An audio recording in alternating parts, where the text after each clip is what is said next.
If you own a motorcycle in the UK, security should be your #1 priority. So we've come down to Lightlock headquarters in Swansea to check out some of the best locks on the market. And the best part, we're going to give one away to you for free in our Christmas giveaway. So this is a bit of a behind the scenes. I'm with Neil, the CEO of Lightlock. We want to find out how good these locks really are. So when I started the business, I obviously was only interested in making the best locks that we possibly could, and I'm really proud of the fact that we're made in Britain, we're made in Wales. Here we are today in our solar powered factory in Swansea. And our X3 is really our flagship product. So that has our Boronium technology in it, which is a fused composite armor.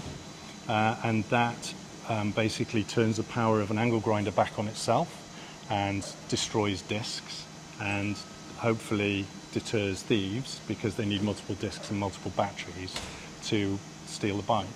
So we're going to get to see how good these locks really are. We are. So nobody comes to the factory without being hands-on with an angle grinder and some locks, and we explain how to cut, and we explain how to cut an unarmored lock, and then how to cut one of our locks, and you're going to have a go at an X3 yourself.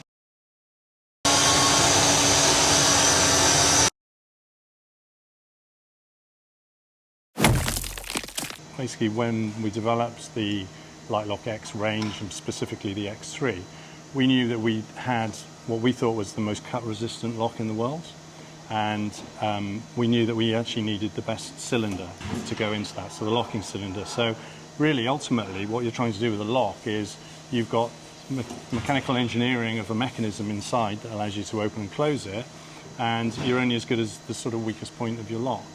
So we approached Assa Abloy, who are a Swedish-Finnish company, and we've built in, and we've made an agreement with them to build their Sentry system, which is a cylinder system used in industry. And I think we're pretty sure this is the only one, the only bike lock that actually uses this anywhere in the world. And you can see the Abloy logos on here. So we actually assemble this. It's actually quite fiddly to assemble. And I've mentioned before that we really are 21st century technology in manufacturing, but with love and care. Yeah. So we've got people carefully assembling things to make sure that once we've encased this with Boronium, which is our fused composite armor, we don't want to be opening it back up to correct something. So we're very, very careful. So you can see the locking bolts and how they work out. They push out from the center. So inside we have the cylinder, and this is the rotor cap, which actually pushes out those deadbolts. And then you also have some features which allow us to have anti-rotation. And what anti-rotation is, you'll see this on our website, is that if you cut one side of the shackle, you can't steal the bike, you've got to cut it again. So It's a two-cut lock. Yeah. Not everybody has this. This is a important technology we developed ourselves, and all of this has got to work, basically, and it's got to work at volume. I think the other thing I was trying to emphasise to you, Simon, is how nice this mechanism is. This is a seriously lovely piece of engineering. I've had a go on this, and I've owned a few other brands of kind of D-locks in the past, and having a go on that, you've got to try it for yourself to believe how good it is, really. Yeah. And I think initially when you put that key in and you turn it, you know it's a premium lock. Yeah, it's buttery smooth, I think is the expression. And we've also got this keyhole, automatic keyhole seal at the back, which we developed, which you'll hear it make a little sound as you pull the key out, which is, I think, really cool. That keeps the mud and the dirt out. You don't have to slide anything, you know. I mean, we're all a little bit we're forgetful, or we're, anything that can save us time. So you'll notice it features on this lock. We've got grips and things on them, which people don't really think about. Sure. But this is all designed to be in the hand and to be used, and to also be robust and to last a decent amount of time. So Neil, what goes off in this bit? So this is our CNC machine, and basically we make all our tooling here, because obviously we're producing in Wales. So every gauge, every tool for moulding, checking locks, adjusting locks, all happens here. So Tom makes these. So we've taken a look at the body, but what about the shackle? So the shackle is probably the biggest headache for us in terms of getting it all to work and the Boronium in the right place. We put a lot of effort into this. Basically, it's a hardened steel core, which we then put the Boronium onto. The silver you can see is a corrosion coating. So it's a very high rated, so we're avoiding corrosion. And then the final layer is actually this polymer, which is over the top to protect your bike. And then finally we put reflective strips onto it. So all of these processes take time, and obviously we're working towards the finished lock, which looks like this. And it's basically all about having something that feels good in the hand, protects the bike, and ultimately defends against theft. That's really what its job is. What's the weight of one of these? It's about 2.1 kilos, something like that. Interestingly, I'm not going to say the name, but the people that invented the D-lock back in the 70s, their lock is the original unarmored lock is about 2.2 kilos. Oh, okay. So actually that's lighter than an unarmored lock, which has probably got a 15th to 20th of the protection of a Bronium X-lock. So X3 this is a beast. Yeah. And it feels it as well. It kind of feels substantial, but it's also you know this is not going anywhere. I mean that's so well built. It's and one important thing is we are careful that we don't make this so big that you can't get it through your bike. It's got to fit your bike. So we obviously there are some things it maybe doesn't fit, but most bikes it will fit through discs, often around rims. There's always somewhere on the bike you can fit it, and you really want to be protecting your bike. That's the number one goal of the lock. Yeah, sure. We're going to cut this unarmored lock, which is pretty hard actually, and in the old days this would be seen as the best lock you could get before grinders were A, cordless, and B, very good. So what you're going to see is lots of sparks, and those sparks are telling you you're cutting steel effectively. But what you can see is you can cut with a bit of technique, you can cut this in fairly quick time. So that's really what we're going to demonstrate, and we're going to have lots of PPE on, so it's going to be quite difficult to talk.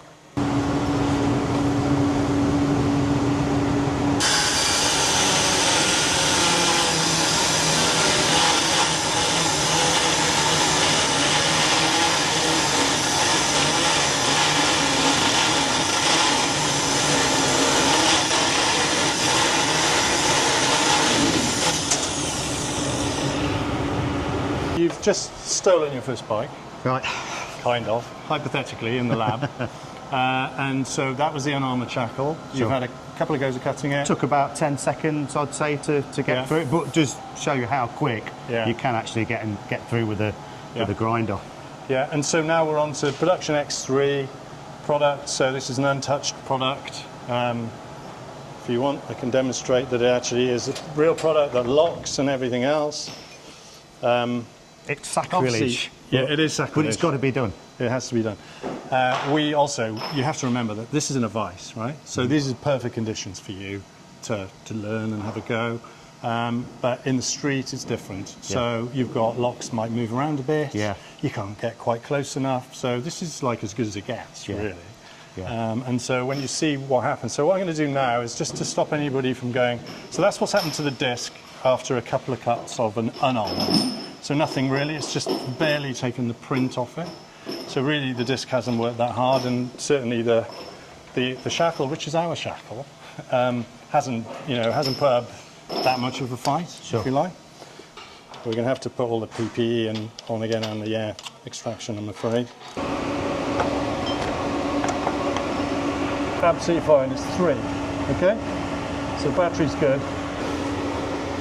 So here's the moment of truth. I wanted to see just how tough the Lightlock X3 really is.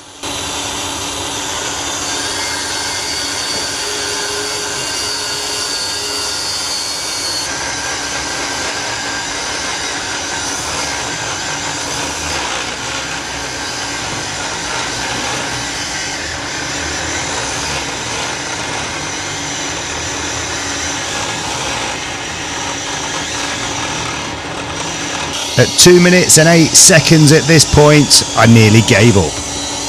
Okay, now you've got no disc left. Yeah. So shall I stop the machines a minute? Okay, so how did that feel? Well, a little bit different from the unarmored shackle. So it looks a bit of a mess, but there's not an awful lot of cut gone on there. No, I mean... You've moved around it. A lot of the polymer has moved, but, I mean, I nearly gave up myself, to be honest. Never mind being a thief. I mean, Yeah, that is proper tough stuff there. I mean, the difference is just unbelievable. It really is. Did it surprise you? Yeah, very, very surprised actually. I mean, I'm not sure how many discs it would take to It's going to take a few, and you're going to have to cut it twice because we've got this anti-rotation feature. So, I mean, it's, you know, let's show everybody what's happened to the disc. Yeah, it's completely demolished. You know, I made you carry on because I thought he's really close, and if you noticed, it was about two seconds till the disc was completely gone, because you get to the point where it's so rough in there, it's such a hard material.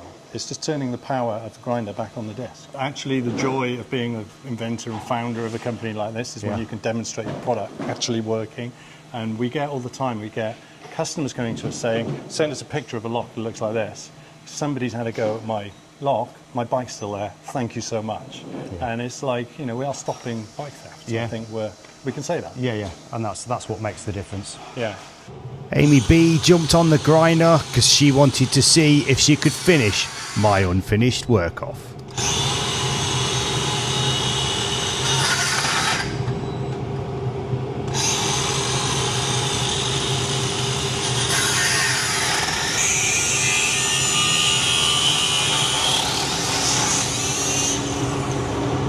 Okay, so what's happening there is you both thought, let's go in the same place. Did you notice I was like, because I kind of knew that would happen. So once we've started attacking it, it's even harder to cut. So actually, it's really quite great, you know. Yeah, I mean, as you was just saying, Neil, I mean, for a thief to try and get through these, I mean, it's a case of if they don't get it through first time, it just makes it harder for them. Even harder, yeah. Yeah, we were just discussing, it's a bit like trying to cut a tree down. You automatically think, well, I'll go back into where I've been cutting, but actually that's the worst thing you can do. Yeah. So, you know, there genuinely is giving the tools a really hard time. Yeah. And you know what we're trying to do is just move people on so they're not stealing your bike. That's the essence. And you could clearly see from the demonstration there. I mean, that's just absolutely fantastic. Yeah. And we still didn't get through it. No. We still haven't cut through it. We need a few more discs. We've run out of a few more steam. batteries. I think we got through maybe a third to a half of the battery. Yeah. But yeah, I mean, the battery, I changed it because it's so hot. Yeah. So the battery gets very, very hot and then starts to fail. And like I say to you, you can burn out grinders as well. Yeah, seriously impressed with that one. The lock is then placed in a neoprene sleeve that feels quality, and the best bit, no waste like plastic in the packaging. A nice touch from Lightlock. So, Neil, what a fantastic tour. I mean, the thought process, the engineering, everything that goes into these locks is just like blowing me away, to be honest. It's great to get a real behind the scenes of what goes off here, because we both share a real passion for motorcycle security, without a doubt. And so let's hear your story. How did this all start? So I originally was an aerospace engineer years ago, and I came to so I'd had several bicycles stolen and thought I could do better than the security at the time. And so I set about trying to develop new technologies. And along the way, I came up with the Baronium armour, which is obviously a serious kind of thing for our business and for the customer. And so it's been a bit of a labour of love, to be honest. I've put everything into it. It's kind of everything I know as an engineer, a designer, an entrepreneur. We've got a really kind of, as you've probably seen, a very focused, very kind of diligent team here, all working on the same vision. Yeah. And that's fantastic. And you know, we have to mention it again, you know, made in Britain as well. Yeah, we're so passionate about made in Britain. I think it's kind of, you know, a lot of businesses will just offshore things for cost. We have, you know, really at the utmost for us is to make the best product we can, make it the best quality, and also have the biggest kind of relationship with the customer as well. Because we're now an online business, we can do that. So we have lots of conversations through customer service with everybody, and we listen. Sure, and you're saying that these are available worldwide as well now? Yeah, so we do about 60% exports at the moment. So yeah, they're all made here in Swansea. Yeah. And you know, for me, I might not sound it, but I'm a proud Welshman. It's a really, really fantastic thing to have toiled and gone through all the R&D years to now get to a point where people I said it to you earlier, but I'm going to say it again. We call them success stories. People say to us, here's a photograph, here's a video of my lock being attacked or having been attacked. Your lock has saved my bike. And that honestly is why we exist. Yeah, exactly. And I think, you know, like you say with your story and what you've brought to the market here really is you know, the answer to the prayers to bikers, you know. Hopefully, because I know just living in the UK, and unfortunately, you know, bike theft is just through the roof. And, you know, if this helps prevent your bike being stolen, like you said to me earlier, how much would you pay to get your bike back is the question. That is, I think if you're, you know, concerned about something premium that's made with this kind of love and care, you know, how much is it going to cost? Well, exactly what you said. How much would you pay to get your bike back? So Neil, just to finish off, we've got a brand new lock attached to my new bike here. We're just demonstrating what it does and what's different with this new lock you've launched. Okay, so this is X1 Plus, and this is the world's first long reach angle grinder resistant D-lock. Okay. So what we're doing is giving people a little bit of a slightly bigger lock so they can do different things with it. One of our marketing lines is because sometimes size does matter. And so if you imagine wanting to lock either two bikes together, or you want to lock your helmet to your bike, or in the case that we've shown over here, just we've kind of mocked it up, but locking to a post, then X1 Plus could well be the lock for you. Yeah. So, and not only that, Neil has kindly donated one of these locks for our giveaway this Christmas, which will be drawn on the 25th of December. So on that note, Neil, I thank you very much. It's been a pleasure. Thank you, Simon. And don't forget, if you ain't subscribed to the channel, please do so. Give us a like, and we'll see you in the next one.